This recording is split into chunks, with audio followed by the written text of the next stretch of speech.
धन्यवाद सभापति महोदय।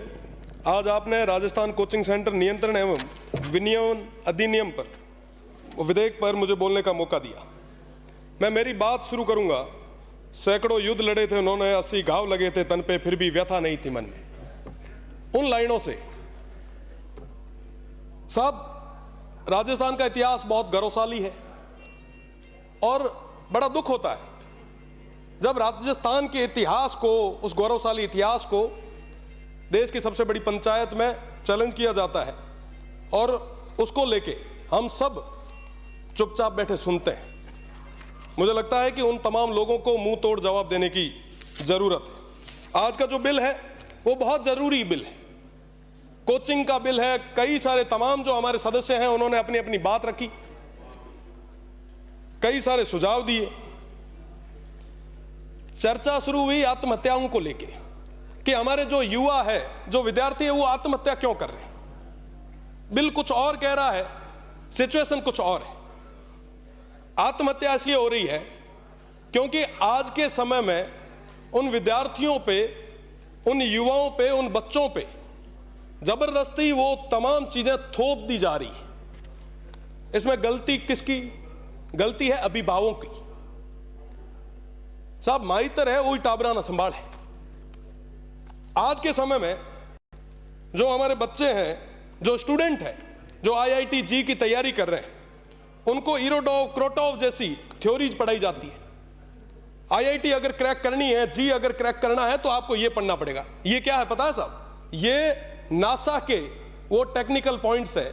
मुझे लगता है ये भारत के अलावा कहीं के भी विद्यार्थियों को नहीं पढ़ाए जाते। 12वीं का जो बच्चा है उसको आप इतनी बड़ी जिम्मेदारी दे रहे हो कि ये पढ़। भाई 99.9 परसेंटाइल नहीं हुई तो भैया सिलेक्शन नहीं होगा। अरे सिलेक्शन नहीं हुआ तो अपने रिश्तेदार क्या कहेंगे? वो रिश्तेदारों को खुश करने के चक्कर में अपने बच्चों की बलि चढ़वा देते हैं। हम आरोप लगा रहे हैं कोचिंग इंस्टीट्यूट पे। निश्चित रूप से कोचिंग इंस्टीट्यूट में तमाम व्यवस्थाएं सही होनी चाहिए, पूरी फैसिलिटीज मिलनी चाहिए, पर साथ ही साथ मेंटल हेल्थ की भी बात बहुत ज्यादा जरूरी है। आज के समय में जो 12वीं के बच्चे हैं वो हंसना भूल चुके हैं। हमारे सबके घर में बच्चे हैं, हम सब जाते हैं, देखते हैं जो कोचिंग इंस्टीट्यूट में जो तैयारी कर रहे हैं उन पे इस लेवल का भार रहता है कि वो परिवार के साथ में बैठ ही नहीं पा रहे। ये कंपटीशन का युग है।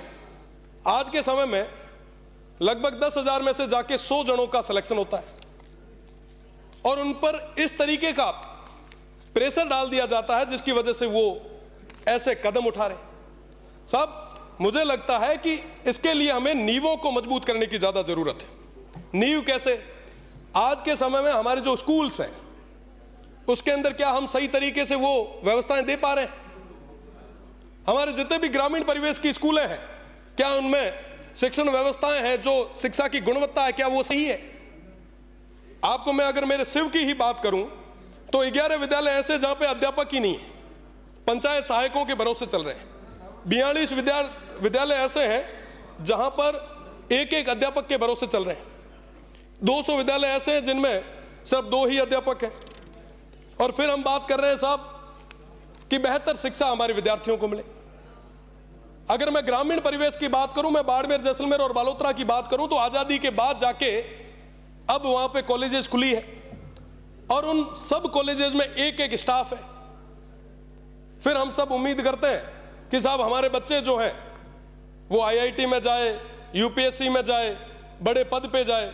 फिर उनको कहते हैं कि साहब हम कैसे भी करके आप सेलेक्ट हो। सब उन बच्चों की नींवों को ही हमने कमजोर कर दिया है। अगर वाकई चाहते हैं कि साहब बेहतर हमें परिणाम मिले तो उनकी नींवों को मजबूत करने की जरूरत है। कोचिंग इंस्टीट्यूट की बात चल रही है। कई सारे हमारे जो माननीय सदस्य थे उन्होंने कहा कि साहब कोचिंग इंस्टीट्यूट जो है उन पे ये कर दो, वो कर दो। आप करें, आप नियंत्रण रखें, नियंत्रण बहुत ज्यादा जरूरी है। साथ ही साथ जो आम विद्यार्थी है उसकी फीस को लेके, कोचिंग इंस्टीट्यूट्स की फीस को लेके चर्चा बहुत ज्यादा जरूरी है और एक लिमिट बहुत ज्यादा जरूरी है। पर साहब अगर आपने राजस्थान की कोचिंग इंस्टीट्यूट्स को बंद कर दिया तो ये सारे बच्चे वहां राजेंद्र नगर, मुखर्जी नगर जाके धक्के खाएंगे। वहां के हालात जाके देखो आप साहब, 4x4 मीना पगी लांबा को नहीं इतनी जगह रही है, और वहां पे हमारे जाके बच्चे परेशान होंगे। साहब आप अधिनियम लाएं, विधेयक लाएं, सब चीजें करें, पर साहब मेंटल हेल्थ को लेके कोई ना कोई विशेष कदम हमें उठाना होगा।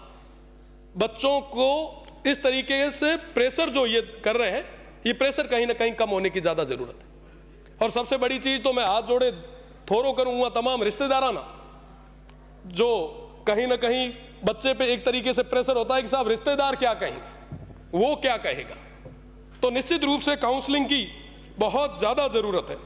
साथ ही साथ हमारे यहाँ के कंपटीशन की बात करें, लगभग 50 लाख बच्चे हर साल तैयारी करते हैं, 1 लाख से 1.5 लाख के आसपास की नौकरियां आती है। बाकी सारे विद्यार्थी जो है वो कहीं ना कहीं डिप्रेस्ड होते हैं। अगर मैं मेरी ही बात करूं, मैं साइंस में 12th करके आया, बायो में 78% थे, डॉक्टर साहब वगैरह सब बिराजे हैं।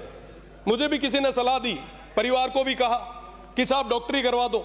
उस समय प्री मेडिकल टेस्ट हुआ करता था, इंटरेस्ट नहीं था, किसी और क्षेत्र में चले गए, वकालत कर ली। तो निश्चित रूप से कहीं ना कहीं जो आसपास की एक लॉबी है वो उस विद्यार्थी को यह भी नहीं पूछते कि साहब आपको जाना किस और है। तो निश्चित रूप से इसके लिए भी अपने को विचार करना पड़ेगा, और साथ ही साथ अभिभावकों से विशेष निवेदन करना पड़ेगा कि साहब बच्चों को आप वो जिस और जाना चाह रहे हैं उस और भेजो, उस पर दबाव ना डालो। इसके बारे में हमें चर्चा भी करनी पड़ेगी। आसपास हम सब लगभग 200 के 200 जो यहाँ पे चुन के आए हैं, अपने अपने क्षेत्र में सब अपना प्रभाव रखते हैं। निश्चित रूप से अगर वो क्षेत्र में जाके इस तरीके से कहेंगे तो उसका एक अलग ही इफेक्ट भी आएगा, हमें परिणाम भी मिलेगा। आज के समय में जो कोचिंग इंस्टीट्यूट्स में या कंपटीशन एग्जाम में जो तैयारी कर रहे हैं, उनमें हर 10वां बच्चा डिप्रेशन का शिकार है।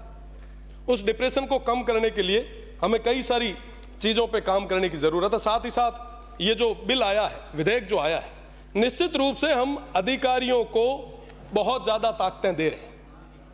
अगर इस तरीके से लाल फीताशाही हावी हो गई, सब आप कह रहे हैं कि कोचिंग इंस्टीट्यूट्स के ऊपर सर्वे भी ये करेंगे, निरीक्षण भी ये करेंगे, उस कमेटी के जो अध्यक्ष होंगे वो भी कलेक्टर होंगे।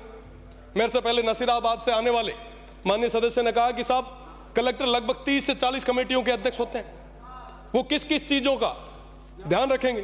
तो निश्चित रूप से ये बहुत बड़ी चीज है, और इन तमाम चीजों के बारे में हमें सोचना होगा। आज के समय में ये जो स्थितियां परिस्थितियां बन रही है, हम सभी के लिए बहुत ही चिंता का विषय है। इस तरीके से अगर हम युवाओं पे दबाव बनाते गए तो आने वाले समय में मुझे लगता है कि हम हमारी क्वालिटी को पूरे तरीके से खत्म कर देंगे।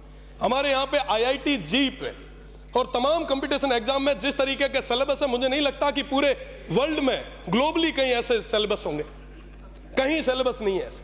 आप बड़ी से बड़ी UK देख लें, US देख लें, आप जर्मनी देख लें, न्यूजीलैंड देख लें, कहीं पे भी जाए, इस तरीके का जो मानसिक तनाव और इस तरीके के जो कोर्सेज हैं वो कहीं नहीं। आज के समय में अगर बात करें हम कोचिंग इंस्टीट्यूट्स की, तो अभी चर्चा चल ही रही थी, उसी का विधेयक है। तो मैं अगर कोचिंग इंस्टीट्यूट की बात करूं तो वो एक विकल्प है। जब उसकी नींव मजबूत नहीं होती तो उसको जबरदस्ती उस विद्यार्थी को अपने लिए आगे वाले भविष्य के लिए कॉम्पिटिशन एग्जाम के लिए जाना पड़ता है।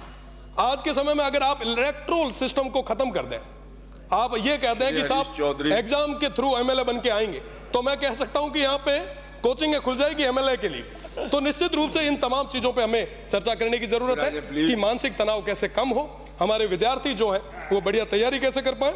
ये जो विधेयक आया है, मुझे लगता है कि इसको प्रवर समिति में भेज देना चाहिए और इस पे विस्तार में चर्चा जरूरी है। बहुत बहुत धन्यवाद।